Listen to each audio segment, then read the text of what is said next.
నంద్యాల జిల్లా శ్రీశైల క్షేత్రంలో మహాశివరాత్రి బ్రహ్మోత్సవాలు కన్నుల పండుగగా జరుగుతున్నాయి. ఉత్సవ మూర్తులకు అక్కమహాదేవి అలంకార మండపంలో ప్రత్యేక పూజలు నిర్వహించారు.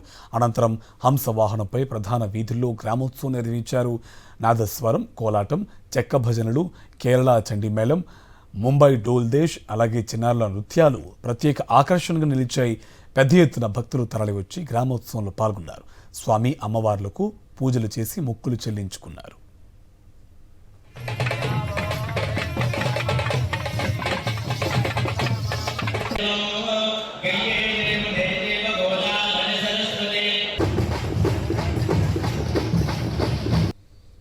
తిరుపతి శ్రీనివాస మంగాపురంలో శ్రీ కళ్యాణ వెంకటేశ్వర స్వామి బ్రహ్మోత్సవాలు వైభవంగా కొనసాగుతున్నాయి. మూడో రోజు శ్రీవారిని సర్వభూపాల వాహనంపై బొక్కసురవద అలంకారంలో ఊరేగించారు. మంగళ వాయిద్యాలు, భక్తుల కోలాటాలు, చెక్క భజనల మధ్య స్వామి అమ్మవార్లు ఆలయ మాడ వీధుల్లో ఊరేగుతూ భక్తులకు దర్శనమిచ్చారు. ఇవాళ గరుడోత్సవాన్ని నిర్వహించనున్నారు. ఇందుకోసం ఆలయ అధికారులు విస్తృతంగా ఏర్పాట్లు చేశారు.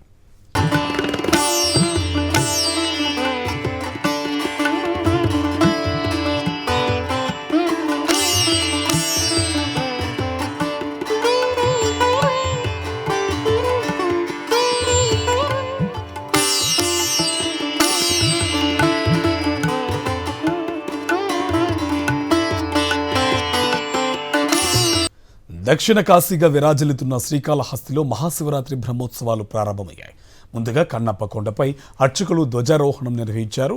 ఇవాళ మధ్యాహ్నం 12 గంటలకు ఆలయ గర్భాలయం ఎదురుగా ఉన్న ధ్వజస్తంభంపై శాస్త్రోక్తంగా బ్రహ్మోత్సవాలకు సకల దేవతలు ఆహ్వానిస్తూ మరోసారి ధ్వజారోహణం నిర్వహించనున్నారు. ఉత్సవాల కోసం ఆలయ అధికారులు సర్వం సిద్ధం చేశారు. భక్తులకు ఎటువంటి ఇబ్బందులు కలగకుండా ప్రత్యేక ఏర్పాట్లు చేశారు. ఆలయాన్ని సర్వాంగ సుందరంగా ముస్తాబు చేశారు.